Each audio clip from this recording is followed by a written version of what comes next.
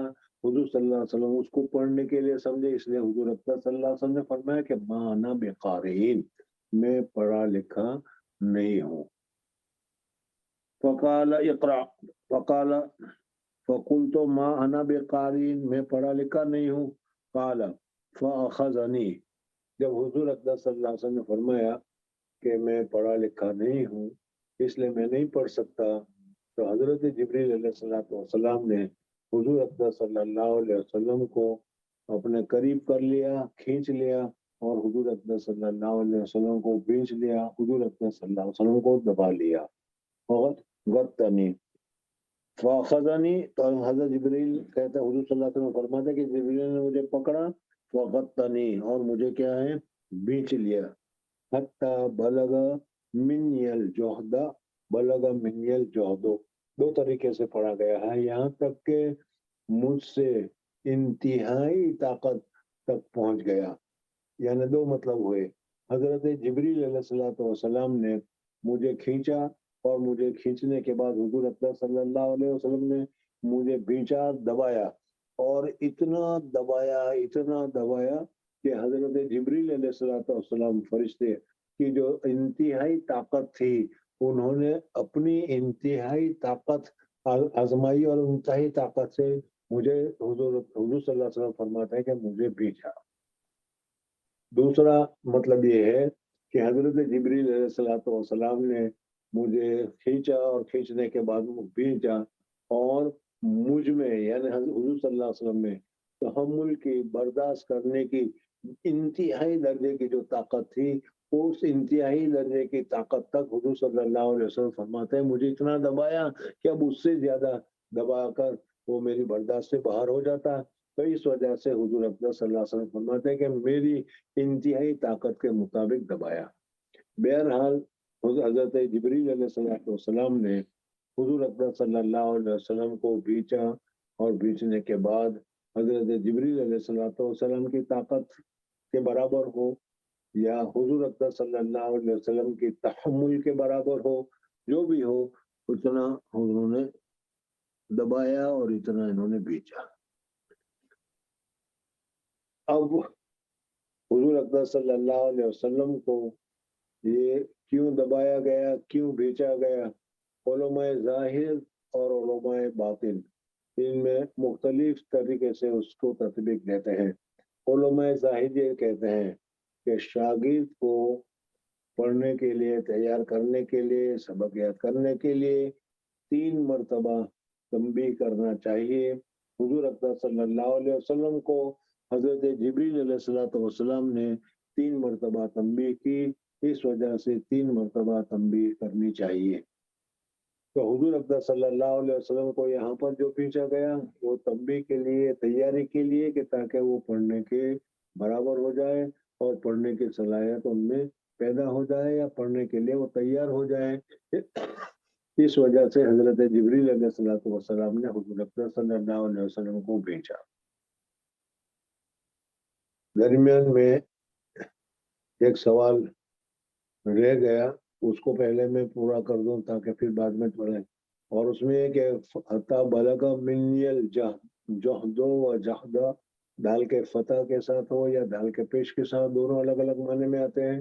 تو اس میں یہ سوال پیدا ہوتا ہے کہ اللہ جل جلالہ و من والوں نے فرشتوں کو بہت طاقت عطا فرمائی ہے، اور حضرت جبریل علیہ السلام کو تو اللہ تبارک و تعالیٰ نے طاقت عطا فرمائی ہے، وہ اتنی زیادہ ہے کہ قوم لوط، جارڈن کا جو علاقہ ہے وہ قوم لوط جہاں رہتی تھی، ان کو تباہ کرنے کے لیے جب اللہ تبارک و تعالیٰ نے ارادہ کیا تو حضرت جبریل علیہ السلام نے ایک ہی پر سے پورا اٹھا کر اتنا اونچا اٹھایا کہ کیا ہے فرشتوں کی تسبیح تک سنانے لگے، اور وہاں سے پوری زمین کو کیا ہے پلٹے ماری اور پوری زمین کو الٹ دیا۔ تو حضرت جبریل علیہ السلام کی طاقت تو اتنی زیادہ ہے، اور جب اتنی زیادہ طاقت ہو اور اتنی زیادہ طاقت والا اگر کوئی انسان کو دبائے، اپنی طاقت کے اعتبار سے دبائے، تو پھر انسان کا تو کچمبر نکل جانا چاہیے۔ پھر حضرت جبریل علیہ السلام نے اپنی انتہائی طاقت سے جب حضور اقدس صلی اللہ علیہ وسلم کو دبوچا ہے، تو پھر تو حضور اقدس صلی اللہ علیہ وسلم کیا ہے ریزہ ریزہ ہو جانا چاہیے، آٹا ہو جانا چاہیے۔ پھر حضور اقدس صلی اللہ علیہ وسلم کا کس طریقے سے اس کا کیا جواب ہوگا؟ تو اس کا جواب یہ ہے کہ دیکھو ایک بات یاد رکھنا کہ اللہ جل جلالہ و امن والوں نے جن لوگوں کو تبدیل کی، بدلنے کی صلاحیت ادا کی ہے، اور جب وہ تبدیلی کرتے ہیں تو تبدیلی کرنے کے بعد جس حیات کی طرف وہ تبدیلی کرتے ہیں، اس حیات کی ساری کیفیتیں اس میں پیدا ہو جاتی ہے۔ اس کی تفصیل یہ ہے کہ دیکھو جنات ہے، اللہ تبارک و تعالیٰ نے ان کو بہت ہی زیادہ طاقت عطا کر رکھی ہے، انسان سے زیادہ طاقت اللہ تبارک و تعالیٰ نے جناتوں کو دے رکھی ہے۔ اسی وجہ سے تم نے دیکھا ہوگا کہ جس آدمی کو جنات لگتا ہے، 10-12 آدمی اس کو پکڑتے ہیں تو بھی وہ کنٹرول میں نہیں آتا، اور وہ بھی کیا کرتا ہے، اس سے زیادہ طاقت ہوتی ہے۔ تو ظاہر بات ہے کہ جنات میں اتنی ساری طاقت ہے، 10 آدمی کو بھی 12 آدمی کو بھی کافی نہیں ہوتا، لیکن یہی جنات جب اپنے تبدیلی حیات کر لیتے ہیں، کبھی سانپ بن جاتے ہیں، کبھی کیا ہے کوئی چڑیا بن جاتے ہیں، کبھی کسی حالت میں آ جاتے ہیں، تو پھر اس وقت میں جو حالت انہوں نے تبدیلی کی ہے، وہی حالت کی ساری کیفیات ان کے اوپر طاری ہو جاتی ہے۔ اس وجہ سے جس جنات کو 10-12 آدمی نہیں پکڑ سکتے تھے، اگر وہی بچھو بن گیا، وہی سانپ بن گیا، تو پھر جس طریقے سے سانپ کو ایک ڈک سے، ایک پاؤں کے دبانے سے وہ مر جاتا ہے، اس طریقے سے وہ بھی مر جاتے ہیں، اور یہی چیزیں ہوتی ہے۔ جیسے بہت سارے واقعات حضرت شاہ ولی اللہ محدث دہلوی رحمۃ اللہ علیہ کی کتابوں میں لکھا ہوا ہے کہ کیا ہے کوئی ایک جگہ سانپ کو مار دیا، وہ جنت ہو گیا، تو یہ وہ کیا ہے ہو سکتا ہے۔ تو اس طریقے سے حضور اکرم صلی اللہ علیہ وسلم کے پاس حضرت جبریل علیہ السلام جب تشریف لائے تو صفت ملکوتیت یعنی فرشتے کی شان میں اور فرشتے کی کیفیت میں نہیں آئے تھے، بلکہ کیا ہے اپنی حالت کو بدل کر انسانی شکل کو اختیار کر لیا تھا۔ اس وجہ سے حضرت جبریل علیہ السلام کی اس وقت طاقت اتنی ہی تھی جتنے ایک انسان کی ہوتی ہے، اور جب ایک انسان کے منتہائی درجے کا ایک پہلوان ہو، اس کو اگر وہ دبائے تو وہ دبا سکتا ہے، لیکن کیا ہے وہ اس کے دبانے سے حضرت جبریل علیہ السلام کی بات نہیں ہوتی۔ بہرحال یہ اشکال جو تھا وہ میں نے تمہارے سامنے ذکر کر دیا کہ حضور اکرم صلی اللہ علیہ وسلم کو یعنی حضور صلی اللہ علیہ وسلم کی انتہائی طاقت کے مطابق ہو یا حضرت جبریل علیہ السلام کی انتہائی طاقت کے مطابق ہو، اس میں کوئی پریشانی کوئی فکر وغیرہ نہیں ہوتی۔ بات چل رہی تھی یہ کہ حضرت جبریل علیہ السلام نے 3 مرتبہ حضور اکرم صلی اللہ علیہ وسلم کو کیوں دبوچا، 3 مرتبہ حضور اکرم صلی اللہ علیہ وسلم کو کیوں بھیجا؟ تو اس سلسلے میں نے ابھی بتایا کہ علماء ظاہر تو یہ کہتے ہیں کہ استاد کو حق ہے کہ شاگرد کو 3 مرتبہ تک کے لیے کیا ہے وہ ڈانٹے ڈپٹے اور اس کی اصلاح کے لیے کریں۔ حضور اکرم صلی اللہ علیہ وسلم کو بھی حضرت جبریل علیہ السلام پڑھنے کے لیے تیار کر رہے تھے، اس وجہ سے 3 مرتبہ بھیجا کہ حضور اکرم صلی اللہ علیہ وسلم کے تمام بدن اور بدن کے تمام جوڑ کیا ہے جواب دے گئے۔ حضرت شاہ عبدالعزیز محدث دہلوی رحمۃ اللہ تعالی علیہ انہوں نے ایک بات اور لکھی اور وہ بہت ہی عمدہ بات ہے، اور انہوں نے لکھا ہے کہ پیر جب مرید کے اوپر تصرف کرتا ہے یا پیر مرید کے اوپر کیا ہے اپنا اثر ڈالتا ہے تو اس کی تقریباً 4 قسم انہوں نے ذکر کی ہے. پہلی قسم جو ذکر کی ہے اس کو بتایا ہے کہ نسبت انعکاسی عکس ہونا. جیسے آئینہ ہے، اس آئینے کے پاس اگر کوئی آدمی آ جاتا ہے تو اس میں اس کی پوری شکل نظر آنے شروع ہوتی ہے. تو اسی طریقے سے جب آدمی بیعت ہوتا ہے، بیعت ہونے کے بعد معمولات کی پابندی کرتا ہے، گناہ سے رکتا ہے، وہ معمولات کی پابندی کرتا ہے، اللہ تبارک و تعالیٰ کی طرف متوجہ ہوتا ہے، اپنے دل کو صاف کرتا ہے، تو پھر دل صاف ہو کر آئینے کے مانند ہو جاتا ہے.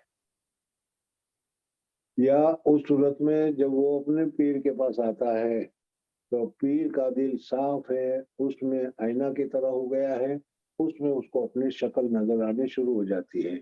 اس وجہ سے پیر کے پاس پہنچ کر اپنی گندگیاں، اپنی برائیاں وغیرہ اس کو نظر آنے شروع ہو جاتی ہے، نادم ہوتا ہے اور نادم ہو کر وہ سچی توبہ وغیرہ کرتا ہے. تو اس کو نسبت انعکاسی کہتے ہیں، جو تھوڑے دنوں کے بعد دل کو صاف کرنے کی وجہ سے کیا ہے دل میں عکس پڑنا شروع ہو جاتا ہے. لیکن یہ بہت ضعیف اور بہت کمزور ہے. جیسے آئینہ کے سامنے جتنی دیر تم آئینہ کے سامنے رہو گے اتنی دیر تم کو شکل نظر آ جائے گی، لیکن آئینہ سے ہٹ گئے، آئینہ کے ہٹنے کے بعد پھر شکل نظر نہیں آتی. تو اسی طریقے سے یہ مرید جب تک اپنے پیر کے پاس رہے گا، پیر کے پاس صحبت اختیار کرے گا، وہاں تک اس کو کیا ہے یہ نسبت انعکاسی جو ہے وہ اس کو فائدہ دے گی، اور اس صورت میں اس کو اپنی برائیاں یا اپنی عیب، اپنے عیوب وغیرہ اس کو نظر آئیں گے. لیکن جہاں وہ ہٹ گیا تو وہاں ہٹنے کے بعد یہ نسبت پھر کیا ہو جائے گی، ختم ہو جائے گی. اس کو نسبت انعکاسی عکس سے ہے یہ، یعنی جیسا کہ آئینہ میں عکس آتا ہے اس طریقے سے اس کو نسبت انعکاسی کہتے ہیں. اور یہ مجاہدہ کرنے کی وجہ سے، محنت کرنے کی وجہ سے، کم کھانا، کم پینا، کم سونا اور ذکر میں متوجہ ہونا، گناہ سے بچنا، اس کی وجہ سے یہ کیفیت دل میں پیدا ہو جاتی ہے. دل میں گناہ کی وجہ سے جو دل سیاہ ہو گیا ہے، دل کالا ہو گیا ہے، مجاہدہ کرنے کی وجہ سے وہ سیاہی، وہ کالک دور ہوتی ہے، اور دور ہونے کے بعد کیا ہے اس میں قسم کی نورانیت پیدا ہو جاتی ہے. مثال کے طور پر اگر زیادہ سمجھنا چاہو، ماشاءاللہ سمجھدار ہیں اس لیے سمجھانے کی تو ضرورت ہے نہیں، لیکن پھر بھی بتاتا ہوں کہ جیسے آئینہ ہے، آئینے میں دیکھنے کی اور آئینے میں عکس کے سامنے نور وغیرہ ڈالنے کی ساری طاقتیں موجود ہے، لیکن اسی آئینے پر بہت سارا گرد و غبار پڑا ہوا ہو، اس کے اوپر کیا ہے بہت ساری کالک لگی ہوئی ہو، اس کے اوپر بہت ساری چیز لگی ہو جس کی وجہ سے وہ آئینہ بھدا ہو گیا ہے، تو پھر اس صورت میں اس کے قریب میں جا کر بھی اگر تم دیکھو گے تو بھی شکل نظر نہیں آتی. تو اسی طریقے سے اللہ تبارک و تعالیٰ نے ہمارا جو یہ دل بنایا ہے یہ بہت ہی زیادہ کیا ہے عمدہ اللہ تبارک و تعالیٰ نے بنایا ہے.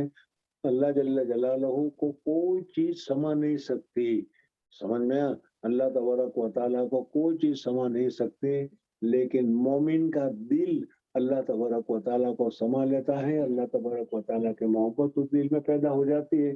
اس وجہ سے اپنے دل کو تمام گناہوں سے پاک صاف رکھنا چاہیے، اور کیا ہے کہ دل میں جو نورانیت ہے اس نورانیت کو باقی رکھنی چاہیے اور نورانیت کو پیدا کرنا چاہیے. اب یہ نورانیت کا پہلا درجہ جو ہے وہ نسبت انعکاسی کا ہے.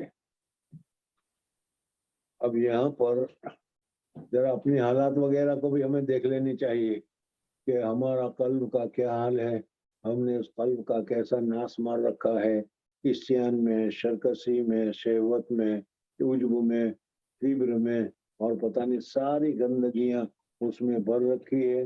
اس وجہ سے اللہ تبارک و تعالیٰ کی، اللہ تبارک و تعالیٰ کا عکس، اللہ تبارک و تعالیٰ کی نورانیت اور اللہ تبارک و تعالیٰ کے محبت وغیرہ کا ہمارے دل میں کتنا اثر ہوتا ہے وہ ہمیں خود ہی سوچ لینا چاہیے، سمجھ لینا چاہیے.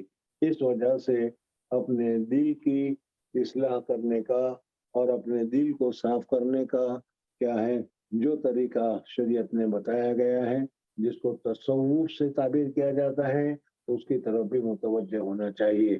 آج کل تصوف میں دوسرے لوگ تو متوجہ ہوتے ہیں، لیکن اہل علم علماء کرام کو چونکہ اس کی ضرورت نہیں، اس وجہ سے وہ متوجہ نہیں ہوتے، بلکہ صرف متوجہ نہیں ہوتے، اشکالات اور اعتراضات وغیرہ بھی کرتے ہیں جو صحیح نہیں ہے۔ خیر، بہرحال اس وقت حضرت شاہ عبدالعزیز محدث دہلوی رحمۃ اللہ تعالی علیہ نے جو 4 چیزیں ذکر کی ہے، اور حضور اکرم صلی اللہ علیہ وسلم کو حضرت جبریل علیہ السلام نے 3 مرتبہ کیوں دبوچا، کیا مطلب تھا، اس کو انہوں نے تصوف کی لائن سے ذکر کیا ہے، میں وہ تمہارے سامنے ذکر کر رہا ہوں۔ تو صوفیہ کے یہاں نسبت جو پیر مریدین کے اوپر تصرف کرتے ہیں اور مریدین کے دل کی صفائی کرتے ہیں، اس کی جو ہے 4 صورتیں بتائی گئی ہیں۔ ان میں سے پہلی صورت جس کو نسبت انعکاسی کہتے ہیں، اور یہ میں نے ابھی بتایا کہ مجاہدہ وغیرہ سے ہوتی ہے، اور پیر کے پاس بیٹھنے کی وجہ سے کبھی پیر کے صاف دل میں آئینے میں مرید کو اپنی چیز نظر آ جاتی ہے، اپنی شکل نظر آ جاتی ہے وغیرہ، یہ نسبت انعکاسی ہے۔ یہ جب تک پیر کے پاس رہو وہاں تک ہوتی ہے، اور جہاں پیر سے ہٹ گئے ختم ہو گئی بات۔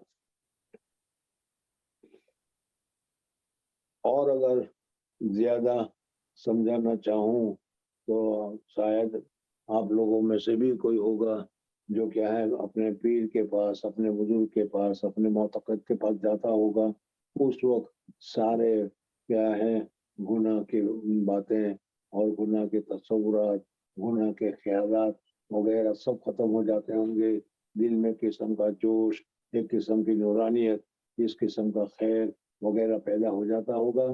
یہ نسبت انعکاسی کا اثر ہے کہ پیر کے پاس ہوتے ہوئے یہ چیزیں ہوتی ہے، اور پیر سے ہٹ گئے تو پھر وہی بات ہوتی ہے۔ دوسرا اس سے اوپر کا درجہ ہے، اس کو نسبت اصلاحی سے تعبیر کیا جاتا ہے، یعنی کچھ مدت پیر کے ساتھ اپنے تعلق رکھنے کی وجہ سے، پیر کے معمولات وغیرہ کو پورا کرنے کی وجہ سے دل میں کچھ صلاحیت پیدا ہو گئی، اور اس صلاحیت کے پیدا ہونے کی وجہ سے اب دل میں کچھ ٹھہراؤ اور کچھ کام کی چیزیں پیدا ہو گئی۔ اور اس کی مثال ایسی ہی ہے کہ جیسے ہم کیا ہے کوئی دیا لے کر شیخ کی خدمت میں جاتے ہیں، اور پھر اس دیے کے اوپر شیخ کیا ہے ماچس کے ذریعے سے تلی لگا دیتا ہے اور اس دیے کو روشن کر دیتا ہے۔ تو اس طریقے سے جب ہم شیخ کے پاس گئے، معمولات کی پابندی کی، معمولات کی پابندی کرنے کے بعد دل میں صفائی ہوئی، گناہ کو چھوڑا، گناہ کو چھوڑنے کے بعد اب پیر کے پاس جاتے ہیں، تو پیر اس میں اللہ تبارک و تعالیٰ کی محبت کی جو لو ہے، محبت کی لو کو، محبت کے دیے کو وہ روشن کر دیتا ہے، جلا دیتا ہے۔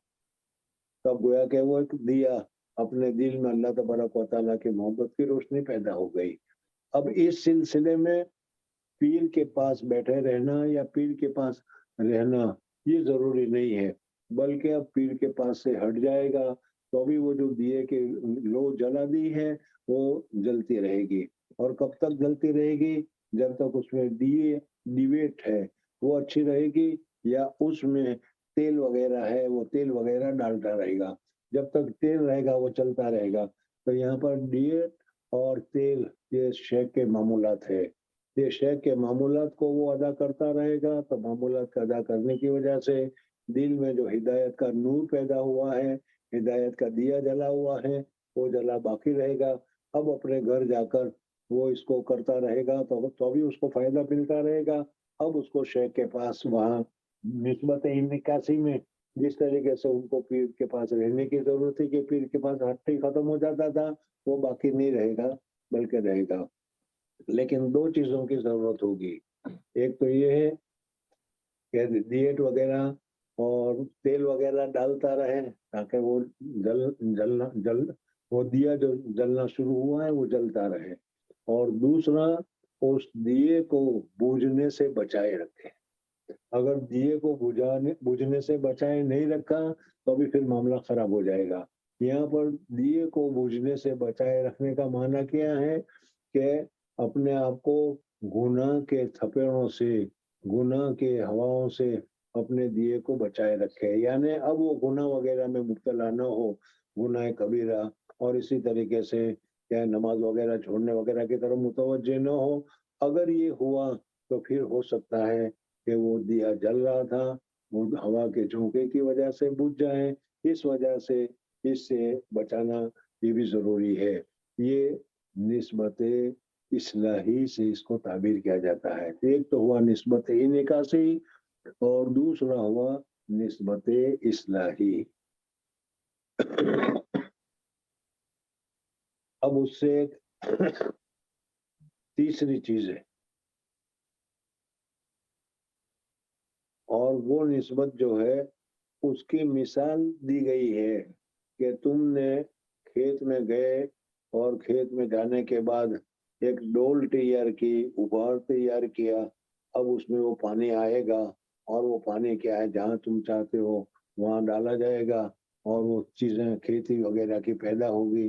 تو اس طریقے سے اب نسبت انعکاسی، نسبت اصلاحی، اور اس کے بعد اب یہ تیسری نسبت ہے اس کو القائی سے تعبیر کیا جاتا ہے. نسبت القائی کا معنی یہ ہے کہ آدمی کیا ہے ڈول وغیرہ جس کو ہم اپنی زبان میں غبار کہتے ہیں، زمین کو درست کرنا وغیرہ تیار کرتے ہیں اور پھر اس میں پانی چھوڑتے ہیں. تو وہ پانی اس راستے کے ذریعے سے جہاں تم لے جانا چاہتے ہو، وہاں جون سے کھیت کے جون سے حصے میں پانی پہنچانا چاہتے ہو، وہاں پر وہ پانی پہنچتا رہتا ہے. سمجھ میں آ گیا؟ جی. اب تم نے محنت کر کے، مجاہدہ کر کے نسبت انعکاسی حاصل کر لیا. نسبت انعکاسی حاصل کرنے کے بعد نسبت اصلاحی حاصل کر لیا. نسبت اصلاحی حاصل کرنے کے بعد اب القائی کی شکل میں آ گئے، تیسرے درجے پر آ گئے. اب یہ کیا ہوتا ہے کہ شیخ کے ساتھ تعلق بڑھ گیا، اللہ تبارک و تعالیٰ کی طرف سے رشد و ہدایت ملنی شروع ہو گئی، اور وہاں سے مبدأ فیض سے فیض آنا شروع ہو گیا. جیسے کنویں سے پانی نکلا، ٹنکی میں پہنچا، اور ٹنکی میں پہنچنے کے بعد پھر وہ ڈول کے ذریعے سے کھیت کے دوسرے حصوں میں پہنچ رہا ہے. اس طریقے سے یہ تیسری مثال ہے. اب اس میں پانی پہنچنے میں اگر کبھی پانی کے ساتھ ساتھ کوئی چیز اس میں رکاوٹ پیدا ہو جاتی ہے، کبھی کوئی تنکا آ گیا، کبھی کوئی پتا آ گیا، کبھی کوئی کاغذ آ گیا، کبھی کوئی چیز آ گئی، تو وہ پانی کو روک نہیں سکتا وہ، بلکہ پانی اس کو بہا کر لے جاتا ہے. تو اس طریقے سے اس حالت میں اگر اس سے کچھ سستی ہو گئی، کچھ غلطی ہو گئی، کچھ گناہ ہو گیا، تو وہ گناہ سے وہ فیض جو ہے وہ رکے گا نہیں، بلکہ وہ فیض اس کو بہا کر لے جائے گا، اس کو توبہ کی توفیق ہوگی، اور وہ گناہ سے بہت جلدی کیا ہو جائے گا، وہ رک جائے گا. یہ ہے نسبت القائی، یہ تیسرے نمبر کی نسبت ہے. اس کے بعد پھر چوتھا نمبر آتا ہے، اور اس چوتھے نمبر کو کہا جاتا ہے نسبت اتحادی. من تو شدم تو من شدی تاکش نگویت بعد ازاں من دی گرم تو دی گری. اس میں ایک دوسرے کے ساتھ بالکل مل جاتے ہیں اور بالکل کیا ہے متحد ہو جاتے ہیں، ایک ہو جاتے ہیں. حتیٰ کہ کہتے ہیں کہ شکل و صورت میں بھی اتحاد پیدا ہو جاتا ہے. بعض مرتبہ پیر مرید ہے لیکن اس صورت میں مرید جو ہے اس کی شکل شیخ سے بالکل مل جاتی ہے. یہ نسبت اتحادی میں ہوتا ہے کہ من تو شدم تو میں تم ہو گئے، تم میں ہو گیا، اور ہم دونوں ایک ہو گئے. سمجھ میں آ گیا؟ حضرت شاہ عبد العزیز محدث دہلوی رحمۃ اللہ تعالی علیہ نے اس سلسلے میں حضرت خواجہ باقی باللہ رحمۃ اللہ تعالی علیہ کا ایک قصہ بھی ذکر کیا ہے، اور اس قصے کے ذریعے سے یہ نسبت اتحادی تمہاری سمجھ میں آئے گی۔ باقی ہم نے اپنے شیخوں سے یہ بھی سنا ہے کہ بعض مرتبہ مرید اتنا بدل جاتا ہے کہ پیر کو جو پسند ہے وہی اس کو بھی پسند آتا ہے، اور بہت سارے واقعات بھی ہیں، لیکن اب سب واقعات کا سنانے کا وقت نہیں۔ تو یہ نسبت اتحادی ہے، دونوں ایک ہو گئے۔ اور اس سلسلے میں نے ابھی بتایا کہ حضرت شاہ عبدالعزیز محدث دہلوی رحمۃ اللہ تعالی علیہ نے اس سلسلے میں حضرت خواجہ باقی باللہ رحمۃ اللہ تعالی علیہ کا ایک واقعہ ذکر کیا ہے۔ حضرت باقی باللہ رحمۃ اللہ تعالی علیہ دہلی میں ایک بہت بڑے بزرگ تھے اور سلسلہ نقش بندیہ کے بہت بڑے مشائخین میں ان کا شمار ہوتا ہے۔ آج بھی حضرت خواجہ باقی باللہ رحمۃ اللہ تعالی علیہ کی خانقاہ اور مزار دلی میں موجود ہے، اور الحمدللہ 2-3 مرتبہ مجھے بھی حضرت کی سعادت نصیب ہوئی ہے۔ حضرت خواجہ باقی باللہ رحمۃ اللہ تعالی علیہ دلی میں موجود تھے۔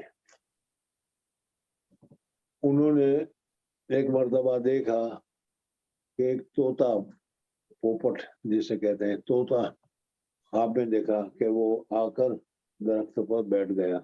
انہوں نے اپنے شیخ سے اس کی تعبیر پوچھی تو کہا کہ طوطا یہ ہندوستان کا پرندہ ہے، معلوم ہوتا ہے کہ کسی ہندوستان کے آدمی کو اللہ تبارک و تعالیٰ تمہارے سلسلے میں بھیجے گا اور وہ فائدہ ہوگا۔ چنانچہ حضرت خواجہ باقی باللہ رحمۃ اللہ تعالیٰ علیہ اپنے مقام سے ہندوستان آئے، اور ہندوستان آ کر انہوں نے خانقاہ قائم کی، اور اس خانقاہ میں حضرت خواجہ باقی باللہ رحمۃ اللہ تعالیٰ علیہ کے شاگردوں میں حضرت مجدد الف ثانی رحمۃ اللہ تعالیٰ علیہ تشریف لائے۔ حضرت مجدد الف ثانی رحمۃ اللہ تعالیٰ علیہ حضرت خواجہ باقی باللہ رحمۃ اللہ کے ہاتھ کے اوپر بیعت ہوئے، اور انہوں نے وہاں سے خلافت حاصل کی۔ یہ وہی وہ پوپٹ تھا جو طوطا تھا جو آ گیا تھا۔ حضرت شیخ مولانا عبدالحق رحمۃ اللہ تعالیٰ علیہ، حضرت شاہ صاحب رحمۃ اللہ تعالیٰ علیہ سے پہلے جو ہندوستان میں حدیث کا درس دیا کرتے تھے، وہ بھی حضرت کیا ہے خواجہ باقی باللہ رحمۃ اللہ تعالیٰ علیہ کے مریدین میں تھے۔ خیر بہرحال یہ ساری چیزوں کو کبھی چھوڑو، جانے دو، ابھی تمہارا جو مقصد ہے وہی بتا دو کہ چوتھی چیز جو ہے اس چوتھی چیز کو نسبت اتحادی کہتے ہیں۔ اس میں پیر مرید، مرید پیر سب کیا ہے یکسر یک ہو جاتے ہیں، مل جاتے ہیں اور ایک ہو جاتے ہیں۔ اور اس کی مثال میں نے بھی بتایا کہ پھر پیر کے دل میں جو خیال آتا ہے وہ خیال مرید کے دل میں بھی آنا شروع ہو جاتا ہے، وغیرہ وغیرہ۔ بہرحال ابھی میں قصہ سنا رہا تھا حضرت خواجہ باقی باللہ رحمۃ اللہ تعالیٰ علیہ کا۔ اللہ تبارک و تعالیٰ کے یہ جو نیک بندے ہوتے ہیں، اس نیک بندوں کے یہاں عامتاً غریبی اور فقیری ہوتی ہے۔ ان کی غریبی اور فقیری اختیاری ہے، یعنی انہوں نے خود ہی غریبی کو وہ پسند کرتے ہیں اور غریبی ہی میں رہنا چاہتے ہیں وہ۔ بہرحال اسی وجہ سے حضرت حاجی نظام الدین اولیاء رحمۃ اللہ تعالیٰ علیہ کے سوانے میں لکھا ہے کہ جب ہماری والدہ ہمیں کہتی تھی کہ آج ہم اللہ کے مہمان ہیں تو ہمیں بہت خوشی ہوتی تھی۔ اللہ کے مہمان ہونے کا مطلب یہ تھا کہ آج گھر میں کھانے پینے کا کچھ بھی نہیں ہے، آج فاقے کی زندگی گزارنی پڑے گی، آج کچھ نہیں ملے گا، تو یہ کہتے تھے ہم اللہ کے مہمان ہیں۔ بہرحال غربت ان کو بہت زیادہ پسند ہے۔ کہنے کا مقصد یہ ہے کہ حضرت خواجہ باقی باللہ رحمۃ اللہ تعالیٰ علیہ کے یہاں ایک مرتبہ اولیاء کرام بزرگان دین کی ایک جماعت آئی اور حضرت خواجہ باقی باللہ رحمۃ اللہ تعالیٰ علیہ کے یہاں مہمان ہوئی۔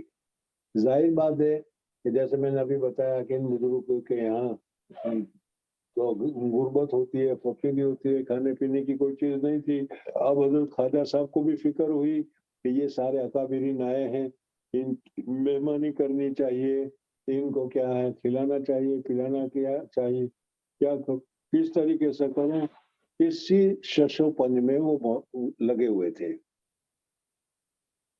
حضرت خواجہ باقی باللہ رحمۃ اللہ تعالی علیہ کے گھر کے سامنے ایک پانساری کی دکان تھی، ایک کیا ہے کھانے والے کی، ہوٹل والے کی، سمجھ آج کل کی اصطلاح میں کہوں تو ایک ہوٹل والا تھا. اس نے دیکھا کہ حضرت کے یہاں آج مہمان آئے ہیں، اور ان کو تو معلوم تھا کہ اکابرین بزرگان دین کے یہاں تو کیا ہے ہمیشہ غربت اور فقیری ہوتی ہے، یہ کیا کھلائیں گے، کیسے کھلائیں گے، پریشان ہوں گے.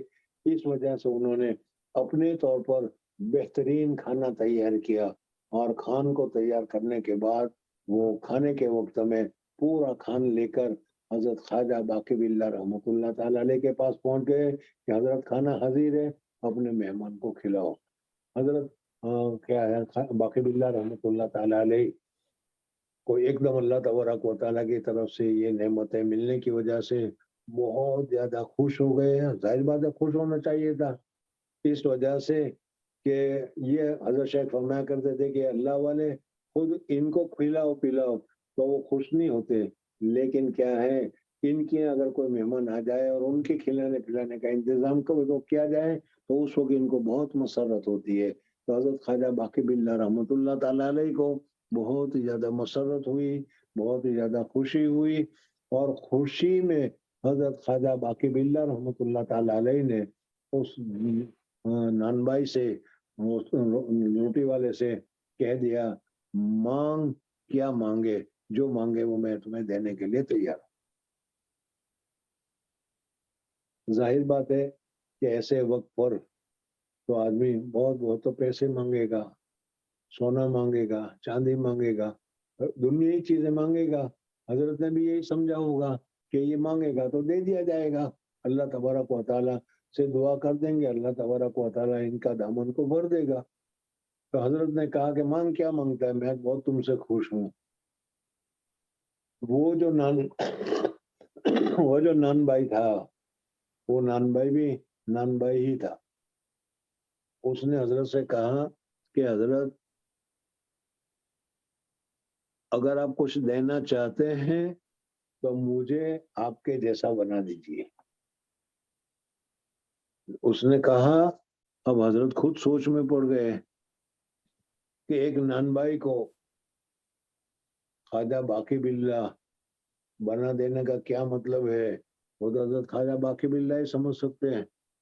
اس لیے کہا کہ انہیں کچھ اور مانگ، پیسے چاہیے تو پیسے لے لے، سونا چاہیے تو سونا لے لے، زمین چاہیے تو زمین لے لے، دنیا کی چیزیں بتائے. تو وہ بھی پکا تھا.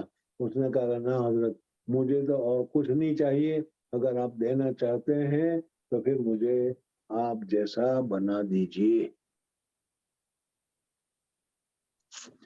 اب حضرت بھی سوچ میں پڑ گئے، وعدہ کر چکے تھے، وعدہ خلافی تو ہوتی نہیں، وعدہ خلافی تو اللہ والے نہیں کرتے. ورنہ اس وجہ سے حضرت سوچ میں پڑ گئے. اب پھر اس کو کہا، وہ کسی طرح ماننے کے لیے تیار نے کہا کہ بس میری تو ایک ہی خواہش ہے کہ مجھے آپ کے جیسا باقی باللہ بنا دیجیے. اب حضرت نے اس کو ہاتھ پکڑا اور ہاتھ پکڑ کر اپنے حجرے میں لے گئے، اور حجرے میں لے جا کر توجہ ڈالی، اور توجہ ڈال کر کیا ہے نان بھائی جو تھا، باورچی جو تھا، نان بھائی جو تھا، اس نان بھائی سے حضرت خواجہ باقی باللہ اس کو بنا دیا. حتیٰ کہ اتحاد اتنا ہو گیا کہ دونوں کی شکل بھی یکساں ہو گئی. نان بھائی کی اپنی شکل تھی، وہ اور چیز تھی، لیکن اب جو حضرت باقی باللہ رحمۃ اللہ تعالی علیہ نے توجہ دی اور توجہ ڈال کر جو اس کو بتایا تو ان کی شکل و صورت بھی حضرت کی طرح ہو گئی. اور جب دونوں کمرے میں سے باہر نکلے تو اتنا اتحاد تھا کہ پتہ نہیں چلتا کہ اس میں باورچی کون ہے اور حضرت خواجہ باقی باللہ کون ہے. لیکن ایک فرق تھا، حضرت باقی باللہ رحمۃ اللہ تعالی علیہ اپنے حواس میں، اپنی حالت میں باقی تھے، اور یہ جو تھا وہ حواس باختہ تھا، اور حالت اس کی غیر ہو گئی تھی.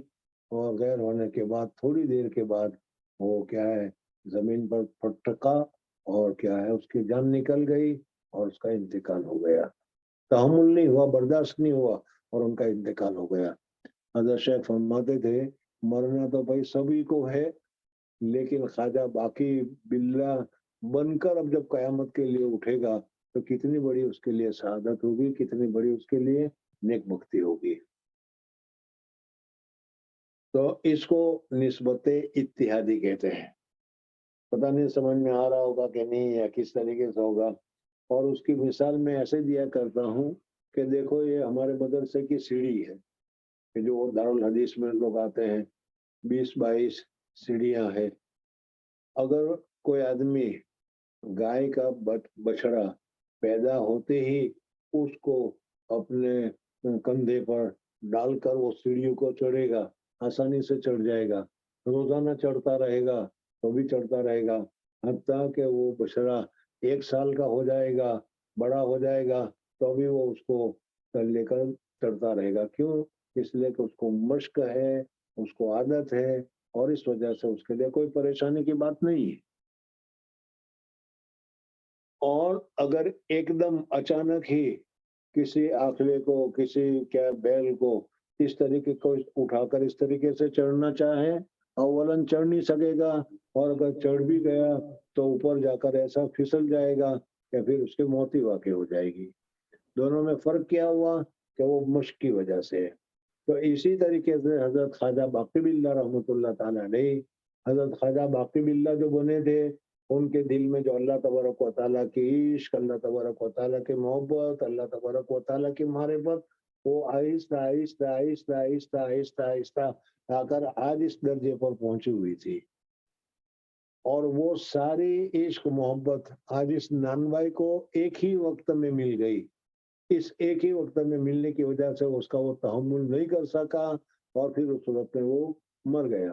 لیکن کیا ہے، اب قیامت میں جب اٹھے گا تو خواجہ باقی باللہ کے درجے پر اٹھے گا۔ سب سے بڑی سعادت اور خوش قسمتی تو یہ ہے۔ حضرت شاہ عبدالعزیز محدث دہلوی رحمۃ اللہ تعالی علیہ نے یہ بتایا کہ یہ چوتھی چیز یہ نسبت اتحادی ہے۔ اب اس میں پیر اور مرید دونوں یکساں ہو جاتے ہیں، جیسے میں نے ابھی بتایا کہ یکساں ہونے، کبھی تو جسمانی طور پر بھی یکساں ہو جاتے ہیں، کبھی تو کیا ہے تصور اور خیالات کے طور پر بھی یکساں ہو جاتے ہیں، وغیرہ وغیرہ۔ تو یہاں پر حضور اقدس صلی اللہ علیہ وسلم کو حضرت جبریل علیہ الصلوۃ والسلام نے وہ دبایا۔ حضرت شاہ عبدالعزیز محدث دہلوی رحمۃ اللہ تعالی علیہ اس سلسلے میں یہ فرماتے ہیں کہ حضور اقدس صلی اللہ علیہ وسلم نے غار حرا میں جو تخلیہ اختیار کیا تھا، جو مجاہدہ اختیار کیا تھا، اس مجاہدہ کی وجہ سے حضور اقدس صلی اللہ، اور ویسے بھی حضور اقدس صلی اللہ علیہ وسلم کا قلب مبارک مشفع تھا۔ اللہ تبارک و تعالیٰ نے انبیاء کو معصوم پیدا کیا ہے۔ بہرحال حضور اقدس صلی اللہ علیہ وسلم کے قلب مبارک میں ایسی کوئی چیز نہیں تھی، اس وجہ سے نسبت انعکاسی تو حضور اقدس صلی اللہ علیہ وسلم کو حاصل تھی۔ لیکن پھر اس کے بعد حضرت جبریل علیہ الصلوۃ والسلام نے 3 مرتبہ دبایا، تو 3 مرتبہ دبانے کی وجہ سے نسبت القائی، نسبت اصلاحی اور نسبت اصلاحی کے ساتھ تیسری مرتبہ نسبت اتحادی بھی پیدا ہو گئی۔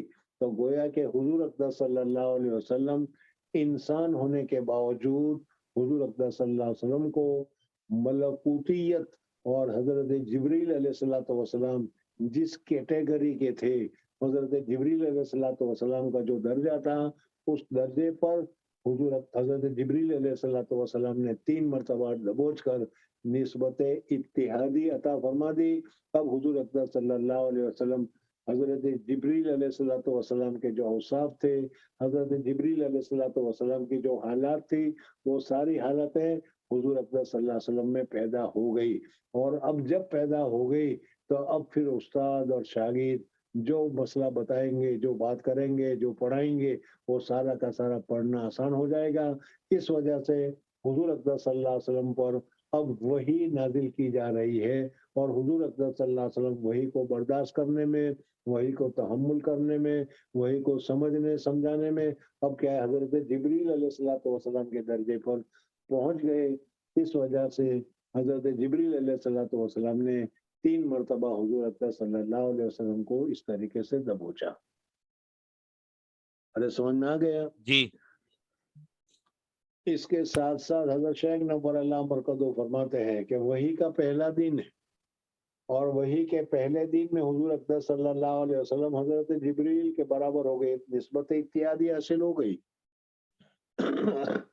اب حضور اقدس صلی اللہ علیہ وسلم ترقی کرتے کرتے کرتے کرتے کہاں تک پہنچے وہ اللہ جانتا ہے اور اللہ کا رسول جانتا ہے، ہم کوئی نہیں جانتے۔